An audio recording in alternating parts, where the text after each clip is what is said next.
श्रद्धालु पहुंचे।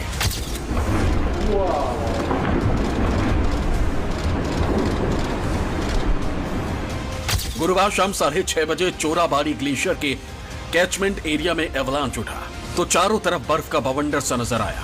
प्रशासन के मुताबिक इस एवलांच से कोई नुकसान तो नहीं हुआ, मगर यह हिमस्खलन देवभूमि और गंगा नदी के लिए बहुत बड़ा अलर्ट है। इस एवलांच का 2013 की तबाही से डायरेक्ट कनेक्शन है। 9 साल पहले 2013 में केदारनाथ की इसी जगह पर चोराबाड़ी झील टूट गई थी। झील के टूटने से मंदाकिनी नदी में भयानक बाढ़ आई और फिर देवभूमि उत्तराखंड में जो तबाही दिखी वो आज भी रूह कंपा देती है। सरकारी कागजों में उस त्रासदी से 4000 लोगों की मौत हुई थी, मगर असल में यह आंकड़ा कई गुना ज्यादा था। केदारनाथ में ठीक वहीं पर इस बार भी एवलांच आना उत्तराखंड पर मंडरा रहे संकट की तरफ इशारा कर रहा है।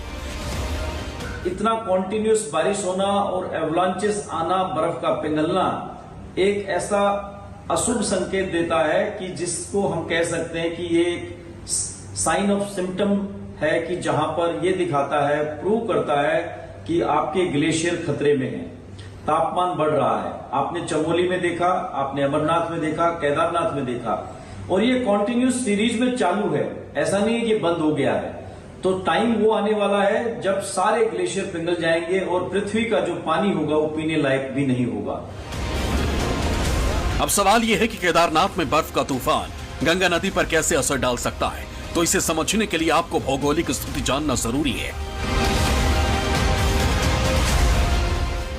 गंगोत्री से भागीरथी नदी का उद्गम होता है। केदारनाथ के पास से मंदाकिनी नदी उत्पन्न होती है और बद्रीनाथ से अलकनंदा नदी आती है। रुद्रप्रयाग में आकर अलकनंदा और मंदाकिनी का संगम होता है। इसके बाद अलकनंदा नदी देवप्रयाग में ठहरती है। यहीं पर गंगोत्री से निकली भागीरथी नदी भी पहुंचती है और फिर मंदाकिनी और भागीरथी मिलकर गंगा नदी बनाती है। देहरादून के Wadia institute of Himalayan geology के मुताबिक जिस गंगोत्री से गंगा नदी निकलती है उस गंगोत्री ग्लेशियर का दायरा हर साल कम होता जा रहा है और पिछले 87 सालों में 1700 मीटर गंगोत्री ग्लेशियर पिघल चुका है, यानी एक साल में एवरेज 19.54 मीटर। वाडिया इंस्टीट्यूट की यह रिसर्च सिर्फ उत्तराखंड ही नहीं बल्कि 40 करोड़ लोगों को डराने वाली है, क्योंकि 1935 से लेकर 1996 तक गंगोत्री ग्लेशियर औसतन हर साल 20 मीटर पिघल रहा था, लेकिन उसके बाद इसके पिघलने की रफ्तार बढ़कर 38 मीटर सालाना हो गई। चौंकाने वाली बात यह है कि ग्लेशियर का जितना हिस्सा पिघल चुका है वो फिर कभी नहीं बनेगा।